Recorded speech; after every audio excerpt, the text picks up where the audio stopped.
कच्ची पूरी भाजी वाला। एक गांव में मोहन नाम का एक आदमी अपने परिवार के साथ रहता था। गांव में उसकी पूरी भाजी की एक दुकान थी। वो इतनी स्वादिष्ट पूरी भाजी बनाता था कि उसकी पूरी भाजी की खुशबू से ही लोग उसकी तरफ खींचे चले आते थे। सच में मैंने अपनी पूरी जिंदगी में इतनी स्वादिष्ट पूरी भाजी कहीं और नहीं खाई। जो स्वाद तुम्हारे हाथों की बनी पूरी भाजी में है वो और कहीं नहीं। धन्यवाद भैया, ये तो बस ऊपर वाले की दया है। हर रोज की तरह आज भी मोहन की कमाई बहुत ही अच्छी हुई थी।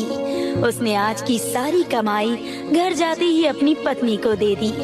इतने सारे पैसों को देखकर उसकी पत्नी बहुत खुश हुई।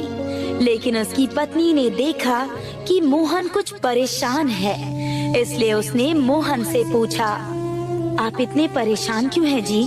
क्या बात है? सब ठीक तो है ना? कुछ ठीक नहीं है विमला। मैं पूरे दिन पूरी भाजी बेचने के लिए इतनी मेहनत करता हूँ और शाम तक बस ये थोड़े बहुत पैसे ही कमा पाता हूँ। अगर ऐसा ही चलता रहा तो हम कभी भी अमीर नहीं बन पाएंगे। ये कैसी बातें कर रहे हैं? लोग आपके हाथ की पूरी भाजी खाने दूर दूर से आते हैं। आपकी आमदनी इतनी अच्छी होती है और भगवान का दिया सब कुछ तो है हमारे पास। रहने को घर है, खाने को पेट भर खाना है, पहनने को कपड़े हैं, और भला हमें क्या चाहिए? तुम बहुत भोली हो विमला। आज के समय में इतने पैसों में क्या होता है? पिछले कुछ समय में इतनी महंगाई हो गई है, लेकिन खाने का अगर जरा सा दाम बढ़ा दो तो लोग दुकान पर आना ही बंद कर देते हैं। लेकिन उसके बाद भी आप दिन के 2000 रुपए की बचत करते हैं। महीने के 50 से 60 हजार रुपए की बचत करने के बाद भी आपके मन में पैसों का लालच आ रहा है जी। छोड़ो, तुम नहीं समझोगी। जब घी सीधी उंगली से नहीं निकलता तो उंगली टेढ़ी करनी पड़ती है। मतलब? कुछ नहीं, तुम सो जाओ। अब मोहन अगले दिन अपनी दुकान खोलता है और कम सामान में ज्यादा मुनाफा कमाने के लिए वो पूरियों के आकार को छोटा कर देता है और सब्जी के लिए बड़ी कटोरियों की जगह छोटी कटोरियों का इस्तेमाल करने लगता है, जिससे उसे 2 प्लेट पूरी भाजी बेचकर भी 3 प्लेट पूरी भाजी का मुनाफा होता है। मोहन भैया, रोज मैं तुम्हारे यहाँ 1 प्लेट पूरी भाजी खाता था तो मेरा पेट बिल्कुल अच्छे से भर जाता था, लेकिन आज न जाने क्यों 1 प्लेट पूरी भाजी में पेट ही नहीं भर रहा। लगता है आज तुम्हें कुछ ज्यादा ही भूख लगी है। अगर 1 प्लेट से पेट नहीं भरा तो 1 प्लेट पूरी भाजी और खा लो। ठीक कह रहे हो भैया, लाओ 1 प्लेट और लगा दो। अब मोहन अपनी हर रोज की कमाई से 1.5 गुना कमाई करता है। इतने से फर्क से उसके ग्राहकों को भी बहुत ज्यादा शक नहीं हुआ उस पर, लेकिन 1.5 गुना मुनाफा कमाने के बाद भी मोहन संतुष्ट नहीं होता और उसके मन में और मुनाफा कमाने का लालच आने लगता है। लेकिन ग्राहकों को उस पर शक ना हो, इसलिए वो छोटी पूरियां बनाने के बजाय उनको पतला करके बेलना शुरू कर देता है, जिससे वो कम आटे में ही ज्यादा पूरियां बनाता है। और अब वो सब्जी में पहले से आधे आलूओं का इस्तेमाल करना शुरू कर देता है और सब्जी को गाढ़ा करने के लिए उसमें आटे का घोल मिलाकर डालने लगता है। धीरे धीरे सभी ग्राहक उसके हाथ की बनी पूरी भाजी में नुक्स निकालना शुरू कर देते हैं। ये तुमने कैसी पूरी भाजी बनाई है भैया?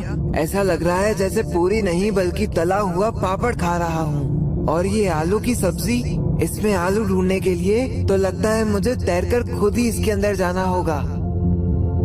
सच में भैया, तुम्हारे हाथ की पूरी भाजी खाने के लिए लोग पहले दूर दूर से आया करते थे, लेकिन अब तो तुम्हारे हाथ की पूरी भाजी में कोई स्वाद ही नहीं आता।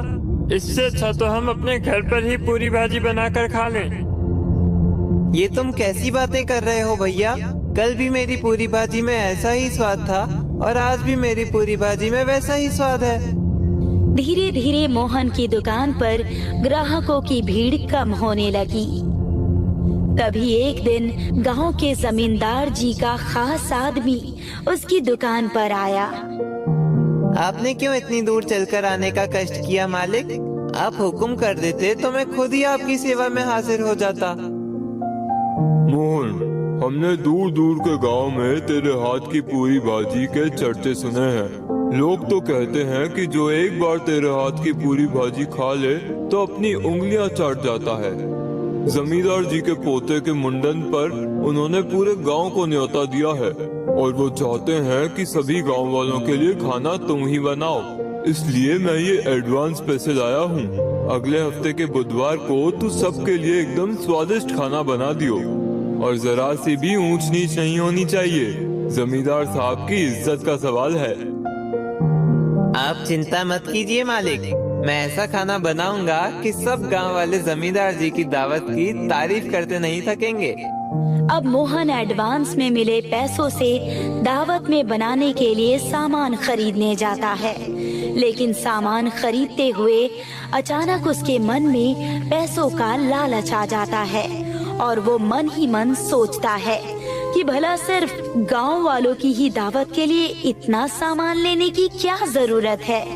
इसीलिए वो कम सामान खरीदकर दिए गए पैसों में से कुछ पैसे बचाकर अपने पास रख लेता है और कम सामान लेकर दावत बनाने के लिए जमींदार जी के यहाँ पहुँच जाता है।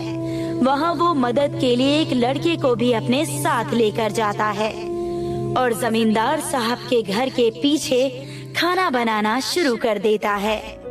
देखते ही देखते जमींदार जी के यहाँ सभी गांव वाले, उनके सभी मेहमान आने लगते हैं। वाह भाई, खाने की खुशबू तो जोरदार आ रही है। आज तो दावत खाने का मजा ही आ जाएगा। सबसे पहले जमींदार जी के खास मेहमानों को खाना परोसा जाता है। उसके बाद गांव के सभी लोग अपने सामने इतने स्वादिष्ट खाने को देखकर खाने पर टूट पड़ते हैं और देखते ही देखते थोड़ी ही देर में सारा खाना सफाचट हो जाता है। अरे ओ भैया, हमें भी तो खाना परोसो, कब से खाने के इंतजार में बैठे हैं। क्या कहा? खाने के इंतजार में बैठे हो? अरे तुम लोगों ने तो सब कुछ खा पीकर सफा चट कर दिया और कह रहे हो कि खाना परोसो। अरे अब जाओ यहाँ से, खाना खत्म हो गया है। पता नहीं कैसे भुक्कड़ लोग हैं, इतना सब खाकर भी इनका पेट नहीं भरा। लेकिन उस्ताद, गांव के आधे लोगों ने तो अभी दावत खाई ही नहीं। जब आपको जमींदार साहब ने खाने के पूरे पैसे दिए हैं तो आपने सबके लिए भरपूर खाना क्यों नहीं बनाया? तू मुझसे जुबान मत लड़ा, मैंने तो सबके लिए ठीक से ही खाना बनाया था, लेकिन ये लोग न जाने कौन से जन्म के भूखे हैं, सभी लोगों का खाना अकेले ही खा गए।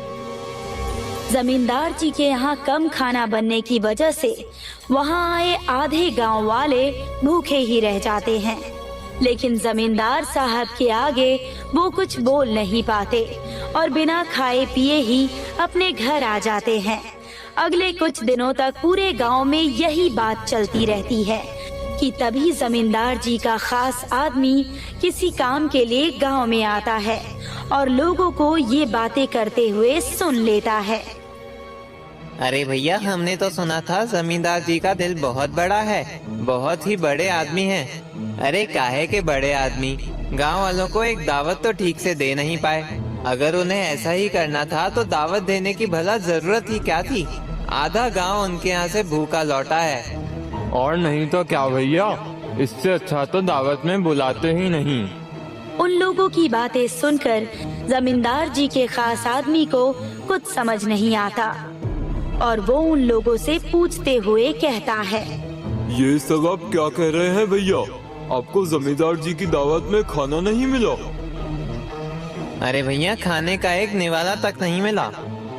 उस आदमी की बात सुनकर जमींदार जी के खास आदमी को मोहन पर शक होता है और वो उससे बात करने सीधे उसके दुकान पर जाता है। ये सब मैं क्या सुन रहा हूँ मोहन? ये गांव वाले जमींदार जी के बारे में ये सब क्या बोल रहे हैं? आप क्या कह रहे हैं मालिक? मैं कुछ समझा नहीं। तुम मुझे ये बताओ कि जब मैंने तुम्हें सभी गांव वालों की दावत के लिए सामान के पूरे पैसे दिए थे, तो दावत में आधे गांव वाले भूखे कैसे रह गए? उसकी बात सुनकर मोहन थोड़ा घबरा जाता है, लेकिन वो बहाना बनाते हुए कहता है, मालिक, आप नहीं जानते ये गांव वाले कितने बड़े भुक्कड़ हैं। मैंने तो सब लोगों के लिए भरपेट खाना ही बनाया था, लेकिन उस सारे खाने को लोग कब चट कर गए मुझे पता ही नहीं चला। एक एक आदमी ने दावत में 4-4 बार खाना खाया है। तो आप ही बताइए मालिक, इसमें भला मेरी क्या गलती है? ये लोग तो खाने को देखकर उस पर ऐसे झपट पड़े जैसे जिंदगी में पहले कभी इन्होंने खाना देखा ही ना हो। मोहन की बात सुनकर उस आदमी को उसकी बात पर यकीन हो जाता है और वो बिना कुछ कहे ही उसकी दुकान से चला जाता है। तभी मोहन के दुकान पर काम करने वाला छोटू उससे दावत वाले दिन के काम के पैसे मांगने आता है। मालिक, उस दिन दावत में मैंने जो काम किया था, आप मुझे उसके पैसे दे दीजिए। मुझे आज मेरी माँ की दवाइयाँ लेकर जानी है।